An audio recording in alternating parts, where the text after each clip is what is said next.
يوم نحشر المتقين إلى الرحمن وفدا ونسوق المجرمين إلى جهنم وردا. وقال النبي صلى الله تعالى عليه وسلم: الكيس من دان نفسه وعمل لما بعد الموت، والعاجز من أتبع نفسه هواها وتمنى على الله.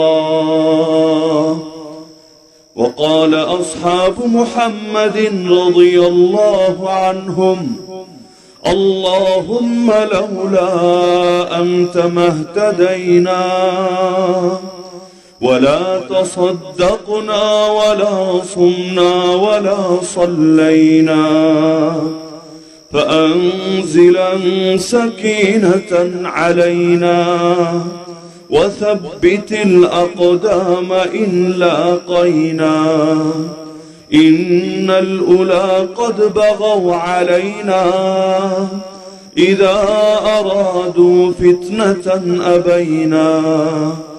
آمنت بالله صدق الله العلي العظيم وبلغنا رسوله النبي الكريم. ঐতিহ্যবাহী দ্বীনি শিক্ষা প্রতিষ্ঠান জামিয়া আরাবিয়া তালিমুল কোরআন কান্দি মাদ্রাসা চিকনাগুল জৈন্তপুর সিলেটের পক্ষ থেকে আয়োজিত আজকের এই এনামে ওয়াজ মাহফিলের সম্মানিত সভাপতি, উপস্থিত শ্রদ্ধেয় মুস্তামিম সাহেব দামাত বারাকাতুহুল আলিয়া, উপস্থিত আমার সরতে আজওয়াজিবুল ইহতারাম হযরত উলামায়ে কেরাম, এলাকার গণ্যমান্য মুরব্বীগণ, স্থানীয় এবং দূরদূরান্ত থেকে আগত দিন দরদি কোরআন প্রেমী প্রিয় তাওহীদি জনতা এবং পর্দার আড়ালে থাকা মা ও বোনেরা, খুতবার মধ্যে কোরআন মাজিদের 16 নম্বর পারা সূরা মারইয়ামের দুটো আয়াত তেলাওয়াত করেছি, 85 এবং 86 নম্বর আয়াত। তো সূরাতুল মারইয়ামের এই দুটো আয়াতকে সামনে রেখে মৌলিক আলোচনা করে আজকের ওয়াজ সমাপ্ত হবে ইনশাআল্লাহ। আল্লাহ রাব্বুল আলামিন সূরা মারইয়ামের এই দুই আয়াতে কিয়ামতের ময়দানের একটা চিত্র তুলে ধরেছেন। কিয়ামতের ময়দান এমন এক পেরেশানির ময়দান, কিয়ামত শুরু হওয়ার আগের হালতগুলো তো আল্লাহ রাব্বুল আলামিন কোরআনে জানিয়েছেন। এমনকি আল্লাহ রাসূল সাল্লাল্লাহু আলাইহি ওয়াসাল্লাম বলেছেন, কেউ যদি কিয়ামতকে এমন ভাবে দেখতে চায় যেন কিয়ামত তার চোখের সামনে, সে যাতে কোরআন মাজিদ খুলে জাস্ট 3টা সূরা পাঠ করে। এক হলো সূরা তাকওয়ির, দ্বিতীয় হলো সূরা ইনফিতার, তৃতীয় হলো সূরা ইনশিকাক। এই 30 নম্বর পারা 3টা সূরা যদি কেউ পাঠ করে, সে যেন নিজের চোখের সামনে কিয়ামত দেখতে পাবে। এই 3 সূরার মধ্যে আল্লাহ রাব্বুল আলামিন সেদিনের কিছু বিভীষিকাময় পরিস্থিতি তুলে ধরেছেন। যেমন আল্লাহ বলেন, ইযা শামসু কুওয়িরাত, যখন সূর্যকে ধরে পেঁচিয়ে ফেলা হবে। এই টিস্যু ধরে পেঁচিয়ে ফেললে যেমন হয়, সূর্যকে ধরে যখন এভাবে পেঁচিয়ে ফেলা হবে, না তার আলো থাকবে, না তার শক্তি থাকবে, না তার ভেতরে কোনো পাওয়ার থাকবে। ওয়া ইযান নুজুমু কাদারাত, যখন আসমানের তারাগুলো আর আসমান এভাবে থাকবে না, বরং খসে খসে পড়তে থাকবে। একটা তারা পড়লেই তো পৃথিবী শেষ। সেখানে আল্লাহ বলছেন, সবগুলো তারকা এবং নক্ষত্র রাজি খসে খসে পড়বে। যেদিনের অবস্থা এতটা গুরুতর হবে। ওয়া ইযাল ইশারু উত্তিলাত, আরব জাতির কাছে সবচেয়ে দামি সম্পদের নাম হলো 10 মাসের গর্ভবতী উটনি। এখনের কথা না, নবীর জামানার কথা। ওই সময় তাদের কাছে 10 মাসের গর্ভবতী উটনির চাইতে লোভনীয় কোনো বস্তুই নাই। কিন্তু আল্লাহ বলেন, কিয়ামতের হালত এতটা ভয়ঙ্কর হবে, এই 10 মাসের উটনিকে পর্যন্ত মানুষ বেকার ফেলে রাখবে। এটার আলোচনা মানুষের জেহেন থেকে একদম হারিয়ে যাবে। এরকম বিভিন্ন ভয়ঙ্কর কথা আল্লাহ তুলে ধরেছেন এই 3 সূরার ভেতরে।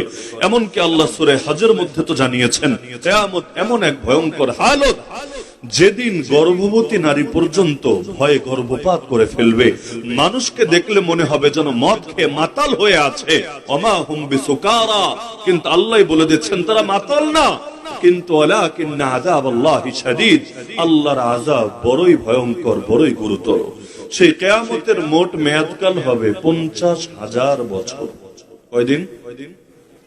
তাও আবার এমন না যে 2025 এক বছর, 2026 2 বছর, 2027 3 বছর, এভাবে না, বরঞ্চ আখিরাতের একদিন সমান সমান দুনিয়ার 1000 বছর। তাহলে একদিন, এক সপ্তাহ না, মাস না, এক বছর না, একদিন সমান যদি 1000 বছর হয়, তাহলে এক বছর সমান কত বছর হিসাব করেন। এরপর 50,000 বছর, কত লম্বা সময় একটাবার কল্পনা করার চেষ্টা করেন। এর মধ্যে প্রথম 40টা বছর হবে এমন ভয়ঙ্কর, মানুষ নিজের ঘামের ভেতরে হাবুডুবু খাবে। নিজের ঘাম, যেই ঘাম বের হবে আবার পাপের পরিমাণে, কারো ঘাম এত বেশি যার ভেতরে সে ডুবু অবস্থায় থাকবে, আর কারো ঘাম এমন যার ঘাম পায়ের হাঁটু পর্যন্ত, পায়ের টাকনু পর্যন্ত, কারো কোমর সমান, কারো গলা সমান, প্রত্যেকের পাপ পরিমাণ তার ঘাম হবে। সূর্য যখন মাথার মাত্র 1 মাইলের ভেতরে চলে আসবে, রাসূলের শব্দ 1 মাইল, এখন এত মিলিয়ন মিলিয়ন মাইল দূরে আছে, তবুও মাঝে মাঝে সহ্য হয় না, প্রাণ যায় অতিষ্ঠ হয়ে। গরমে কত মানুষ হিট স্ট্রোক করেও তো মৃত্যুবরণ করে না, গরমে সহ্য করতে পারে না, স্ট্রোক করে মৃত্যুবরণ করে। সেই সূর্য যখন মাথার একেবারেই 1 মাইলের ভেতরে চলে আসবে, এমন কি গায়ে তো কোনো কাপড়ও থাকবে না। সূর্যের তাপ, যেমন সৌদি আরবে গেলে দেখবেন মোটা মোটা কাপড় পরে, গরমের মধ্যেও মোটা মোটা কাপড় পরে। কেন? কারণ সূর্যের তাপটা এমন, ডাইরেক্ট যদি স্কিনে লাগে, শরীরের চামড়ায় লাগে, বড় ক্ষতি হবে, বিভিন্ন রোগ ব্যাধিও হবে। অন্তত মোটা কাপড় পরলে, আর যাই হোক না কেন, তাপটা সরাসরি স্কিনে লাগবে না, কাপড়ের উপরে লাগবে। আর ওদের দেশের আবহাওয়াটাও ভিন্ন।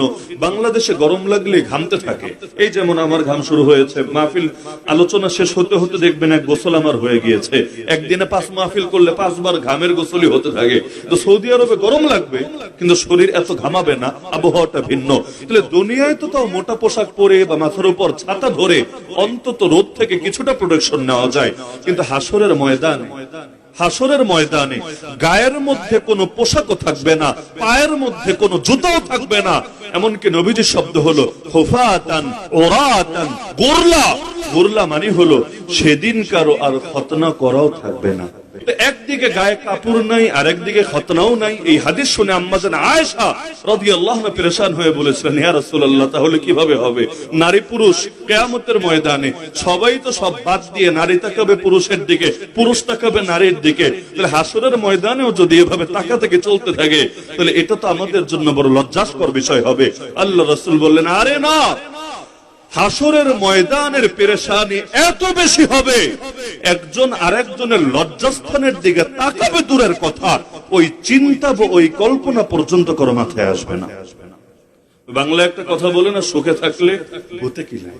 মানুষ যখন আরামে থাকে, বেশি কাজ টাজ নাই, বেকার বসে আছে, ওই সময় মাথার মধ্যে হাজার শয়তানি ভর করে।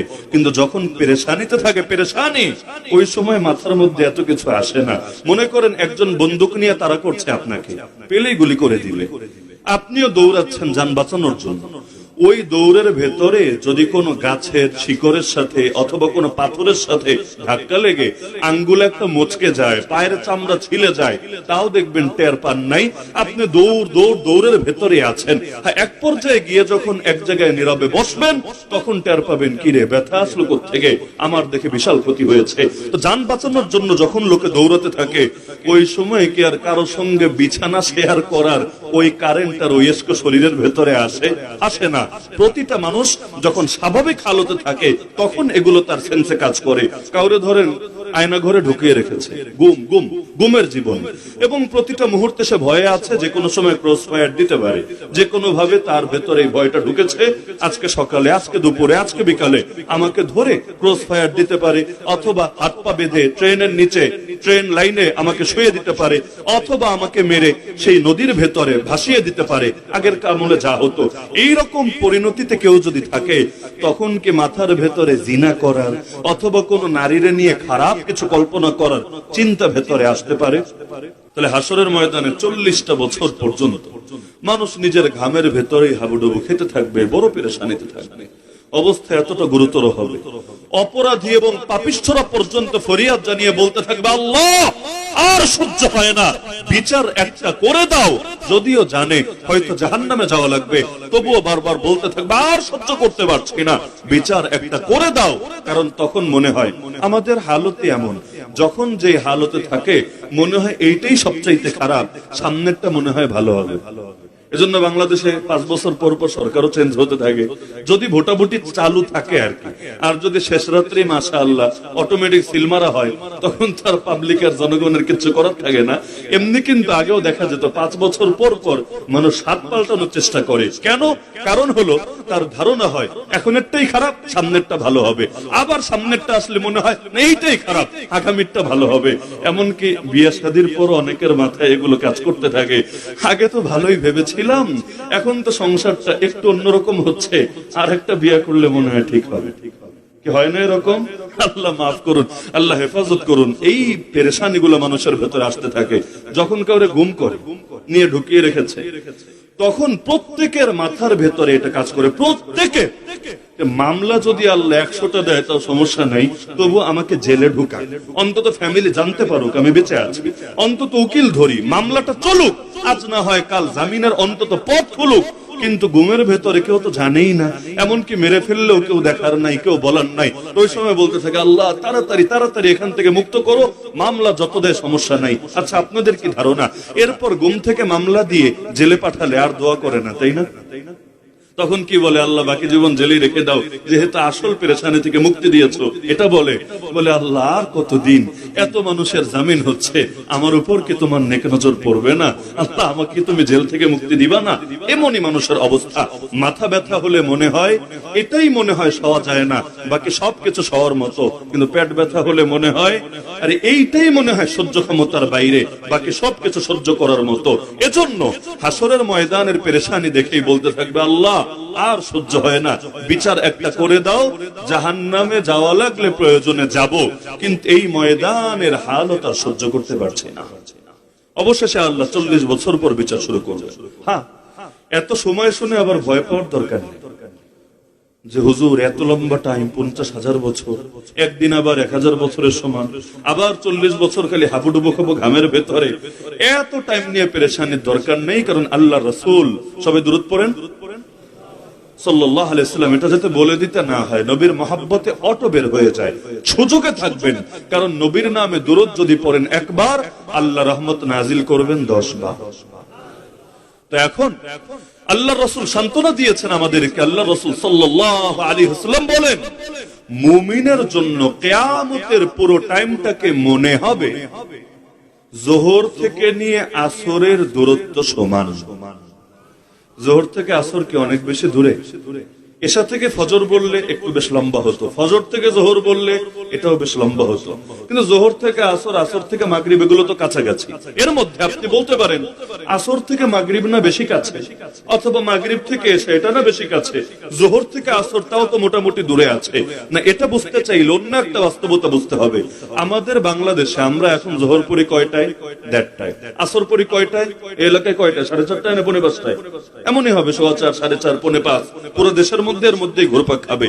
তাহলে 1:30টা থেকে নিয়ে 4:30টাও যদি ধরি, মোটামুটি একেবারে কম সময় না, 3টা ঘন্টা, কখনো 2 ঘন্টা, 2.5 ঘন্টা, 3 ঘন্টা, মোটামুটি একটা ডিস্টেন্স আছে। কিন্তু হানাফি মাযহাব ছাড়া অন্যান্য মাযহাব যেখানে চলে, মালিকি মাযহাব হোক, শাফিঈ মাযহাব হোক, হাম্বলি মাযহাব হোক, যদি কখনো হজে যান বা উমরায় যান, সেখানেও গিয়ে দেখবেন যোহর থেকে আসরের দূরত্ব এত বেশি হয় না।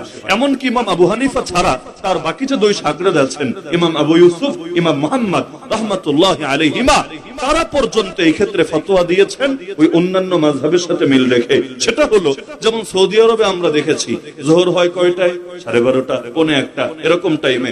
আসর হয় কয়টায়? 3টায়, 3:15টায়। তার মানে ব্যবধান আরো কমে গেল না? আরো কমে গেল না? যোহর থেকে আসর 1.5 ঘন্টা, 2 ঘন্টা, মানে যোহর পরে এসে খেতে না খেতে দেখবেন আসরের আজান দিয়েছে, আর আসর পড়বেন 3টায়, মাগরিব আবার 7টায়। আসরের পরে বিশাল লম্বা সময়। এই ফতোয়া শুনলে আবার আমাদের মাদ্রাসার ছেলেরা খুশি হবে, আসরের পরের টাইম হুজুর যদি লম্বা হয় আমাদের খেলার টাইমটাও একটু বাড়বে। আর আসরের আগের টাইম যতই লম্বা হোক আমাদের তো লাভ নাই, পড়াশোনার টেবিলেই কাটাতে হবে। তাহলে জোহর থেকে নিয়ে আসরের দূরত্ব মানে ওই বাংলাদেশের টাইম দিয়ে বোঝা যাবে এটা জরুরি না, তো নবী তো আর ক্লিয়ার করেন নাই এটা হানাফি মাযহাব দিয়ে বুঝবা না বাকি 3 মাযহাব দিয়ে বুঝবা। তো যেহেতু 2 অপশন আছে, তাহলে জোহর থেকে নিয়ে আসরের দূরত্ব এটা অতি অল্প টাইম, 1-1.5 ঘন্টার মতো মনে হতে পারে। তো আলহামদুলিল্লাহ 1-1.5 ঘন্টার টেনশন তো মুমিনের কোনো টেনশনই না। এর মধ্যে মুমিনকে তো আর এত কষ্ট করা লাগবে না, কারণ মুমিনের জন্য আল্লাহ স্পেশাল একটা ছায়া ব্যবস্থা করে রেখেছেন, সেই ছায়ার নাম